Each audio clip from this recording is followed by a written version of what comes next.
Hello students, welcome to let's do it. Students, daily top 10 MCQs की इस series में आपका स्वागत है। डेली टॉप 10 एमसीक्यूज़ की यह सीरीज़ आपके आने वाले हर एक कॉम्पिटिटिव एग्जाम में बहुत ही ज़्यादा हेल्पफुल होने वाली है। चाहे आप HPTST arts, medical, non medical, LT commission, steno, clerk, police, NVS, KVS, TPST, SSC, railway या अदर कोई भी स्टेट एग्ज़ाम जिसकी आप तैयारी कर रहे हो, उसमें यह सीरीज़ बहुत ही ज़्यादा हेल्पफुल होने वाली है। तो चलिए स्टूडेंट्स, स्टार्ट करते हैं अपने क्वेश्चन नंबर 1 के साथ। तो हमारा क्वेश्चन नंबर 1 है, भारतीय मुसलमानों के पृथक राज्य के लिए पाकिस्तान शब्द का प्रयोग सबसे पहले निम्न में से किसने किया? Who among the following first used the word Pakistan for a separate state of Indian Muslims? सो आपके पास यहाँ पर 4 ऑप्शन हैं। इसका राइट आंसर हो जाएगा ऑप्शन नंबर डी, चौधरी रहमत अली। जो चौधरी रहमत अली थे, उन्होंने पाकिस्तान शब्द का प्रयोग सबसे पहले किया था। और इन्होंने जो था अपना उनका एक पत्र था नाउ फॉर नेवर, इसमें जो था इन्होंने पाकिस्तान शब्द का सर्वप्रथम प्रयोग किया था। और ये जो चौधरी रहमत अली थे, ये कैम्ब्रिज विश्वविद्यालय के एक छात्र थे। तो चलिए बढ़ते हैं अपने क्वेश्चन नंबर 2 के साथ। हमारा क्वेश्चन नंबर 2 है, शिवाजी के गुरु का नाम क्या था? What was the name of Shivaji गुरु? तो इसका राइट आंसर हो जाएगा option number A, Ramdas. So students, अगर आपके पास ऑप्शन में यहाँ पर कोंडदेव होता तो आप इसका राइट आंसर कोंडदेव करते, लेकिन ऑप्शन में रामदास है तो इसका राइट आंसर रामदास होगा। और इसके रिलेटेड एक और क्वेश्चन बन जाता है कि आध्यात्मिक क्षेत्र में शिवाजी के आचरण पर किसका प्रभाव पड़ा था? तो इसका राइट आंसर हो जाता गुरु रामदास। और अगर रामदास की बात करें तो महाराष्ट्र के अंतिम महान संत कवि जो थे वो यही थे, रामदास। और 10 बोध उनकी रचनाओं और उपदेशों का संकलन है। बात करें अगर option number D Ganga Bhatt की, तो गंगा भट्ट जो थे महाराष्ट्र के एक सम्मानित ब्राह्मण थे, जिन्होंने 5 जून 1674 को राज्याभिषेक करवाया था शिवाजी का। और बात करें अगर ऑप्शन नंबर बी की, तुकाराम, तो इन्होंने जो है तो भक्ति पर कविताएं लिखी थी जिन्हें अभंग कहा जाता था। ये प्रश्न भी बहुत बार आया था कि ऐसे कौन से प्रमुख संत हैं महाराष्ट्र के जिन्होंने भक्ति पर कविताएं लिखी हैं जिन्हें अभंग कहा जाता है? तो इसका राइट आंसर ऑप्शन नंबर ये तुकाराम हो जाएगा। ये अभंग भक्ति पर काव्य के ज्योति पुंज हैं। तो चलिए बढ़ते हैं अपने नेक्स्ट क्वेश्चन की तरफ। हमारा नेक्स्ट क्वेश्चन है, किस राज्य के अंदर बोडोलैंड प्रादेशिक परिषद एक स्वायत्त शासी निकाय बनाया गया? In which state is Bodoland territory council and autonomous self governing body was created? तो आपके पास यहाँ पर 4 ऑप्शन दी गई हैं। तो इसका राइट आंसर हो जाएगा option number A, Assam. Assam राज्य के अंदर बोडोलैंड प्रादेशिक परिषद एक स्वायत्त शासी निकाय बनाया गया था, जिसकी स्थापना जो थी वो 10 फरवरी 2003 को की गई थी। यह असम के राज्य के जो ज़िले हैं जैसे कि कोकराझार, बक्सा, चिरांग, उदलगुरी, इन ज़िलों से मिलकर बना है।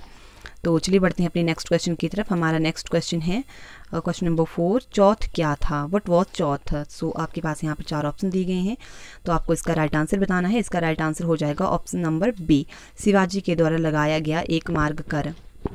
तो इस क्वेश्चन से जो है तो और भी क्वेश्चन बन जाते हैं कि चौथ जो था एक प्रकार का शिवाजी द्वारा लगाया गया एक कर था, और ये एक प्रकार का मार्ग कर होता था।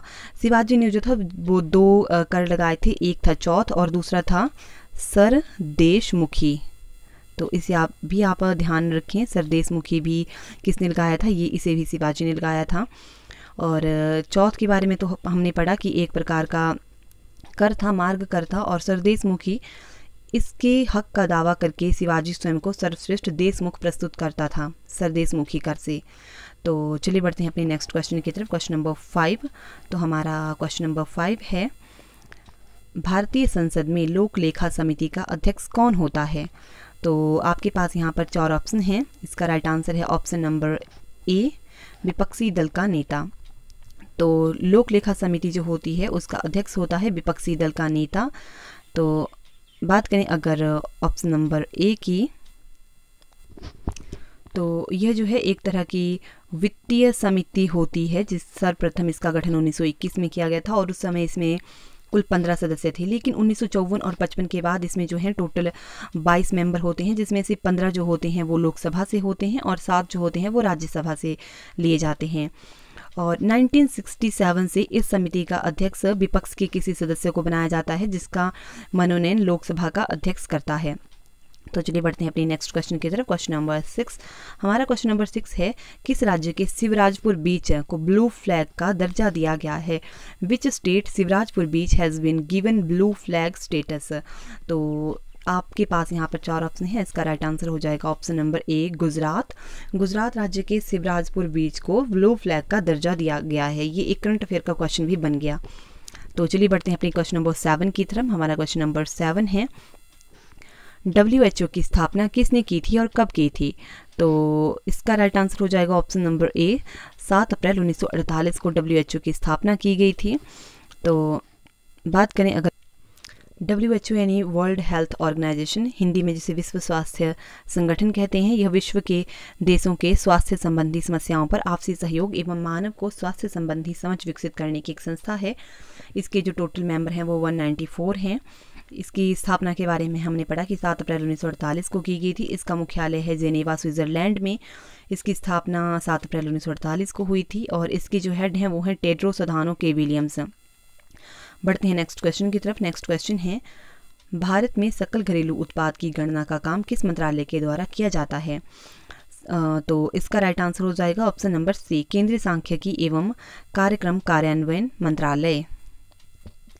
चलिए बढ़ते हैं नेक्स्ट क्वेश्चन की तरफ। हमारा नेक्स्ट क्वेश्चन है क्वेश्चन नंबर 9, भारत की अर्थव्यवस्था में सबसे अधिक योगदान कौन देता है? तो इसका राइट आंसर हो जाएगा ऑप्शन नंबर ए, सेवा क्षेत्र, यानी कि सर्विस सेक्टर जो है भारत की अर्थव्यवस्था में सबसे ज़्यादा योगदान, इनकी 60% योगदान जो होता है वो सर्विस सेक्टर का ही होता है।